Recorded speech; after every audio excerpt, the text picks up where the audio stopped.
Mga kapatid, ang mabuting balita ng Panginoon. Pinupuri ka namin, Panginoong Hesukristo.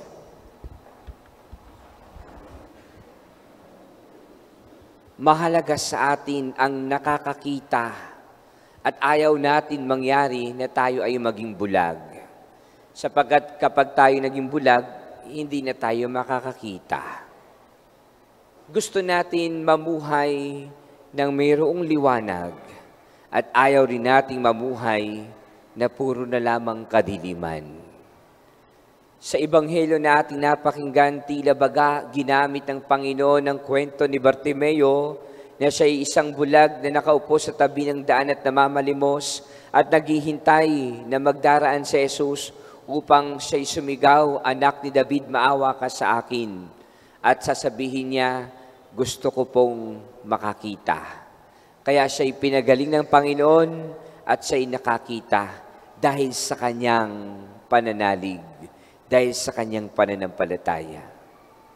Kung sakali man ikaw ay maging bulag at dumaan din ng Panginoon, ikaw din ay sumigaw at kunin ang atensyon ng Panginoon at ikaw din ay humingi sa Panginoon na ibalik ang iyong paningin upang ikaw ay muling makakita.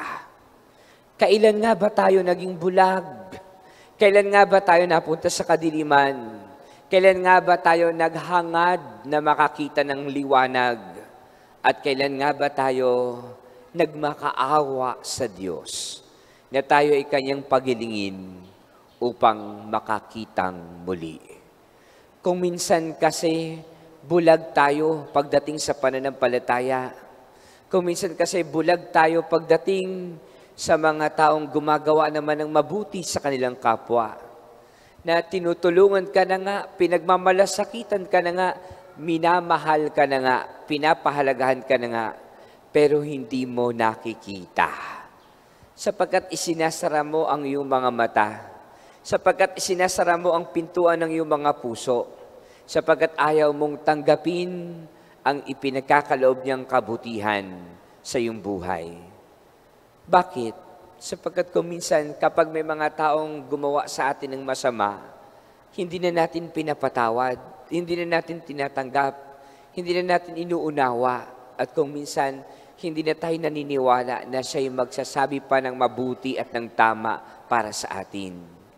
Kaya batid natin, tunay nga na tayo'y natatalokbungan ng kadidiman at hindi na natin makikita na siya'y gagawa pa ng kabutihan para sa atin, sapagkat puno na tayo ng galit at sama ng loob at paghihiganti at itinuring na natin siyang ating kaaway. Tunay nga na ang hamon sa atin ay ibalik muli ang liwanag.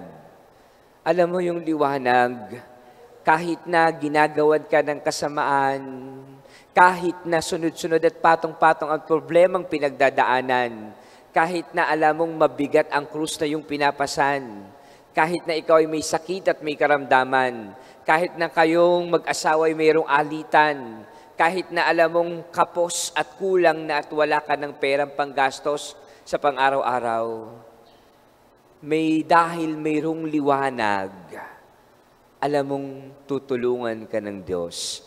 Alam mong hindi ka pababayaan ng Diyos.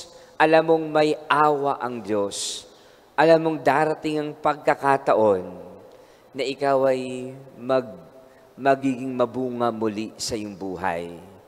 Ikaw ay patuloy na bumabangon, umaahon, hindi nawawalan ng pag-asa, hindi pinanghihinaan ng loob, at patuloy na puno ng kagalakan, puspos pa rin ang pagmamahal at pananalig sa poong may kapal. Ibig sabihin, ikaw ay namumuhay sa kaliwanagan. Sapagkat kung ikaw ay namumuhay sa kadidiman, konting problema lang, magrereklamo ka na kaagad. Konting problema lang, bibitaw ka na kaagad at manlalamig ka na kaagad sa iyong pananampalataya. Kung ikaw ay nasa kadidiman, baka matagal ka nang sumuko at baka matagal ka nang lumayo at baka matagal ka nang hindi naniwala sa Diyos. Kaya tunay nga na ang inaalok sa atin ng Panginoon ngayong linggong ito ay bigyan ka ng mga mata na makita ang kabutihan, kagandahan, loob ng Diyos sa kabila ng mga pagsubok at mga paghihirap na iyong pinagdadaanan. Tunay nga na we have to learn to appreciate a lot of things in our life. Maging mapagpasalamat sa lahat ng tinatanggap nating biyaya at pagpapala. Let us learn to appreciate people who have good heart for all of us.